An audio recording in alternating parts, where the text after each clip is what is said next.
আচ্ছা, অনেকেই বলে সবার গাছে নাকি করল্লা হয় না। করল্লা কিভাবে ধরে? করল্লা ধরে না। তো দেখেন আলহামদুলিল্লাহ আমার এইটুকু গাছে মাশাআল্লাহ এত করল্লা ধরছে যে কি বলবো আপনাদের সাথে শেয়ার না করে পারলাম না। তো এই যে দেখেন এই গাছটাতে অবশ্য এটাই ১ম আসছে। ছোট, ছোট আরও আছে কিন্তু বড় একটা হচ্ছে। তো আরও অন্য গাছে আছে সবই দেখাবো। তো আসলে ভালোবেসে যত্ন করে যদি কিছু করেন তাহলে সেটা অবশ্যই একদিন সবকিছু একদিন ফসল ফলাবেই। বলে না? তো এই যে এরকম। তো এই যে দেখেন এই ছোট্ট গাছটাতে আমার এত সুন্দর এতগুলো করলা হইছে যে কি বলবো? তো মানে আপনাদের সাথে শেয়ার না করে আর পারলাম না। তো যাই হোক সবাই এরকম করে যত্ন সহকারে লাগাবেন দেখবেন অবশ্যই হবে। তো আমার এগুলো হইছে।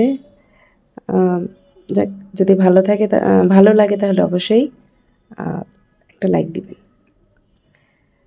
আর সবার জন্য রইল ভালোবাসা। আল্লাহ হাফেজ।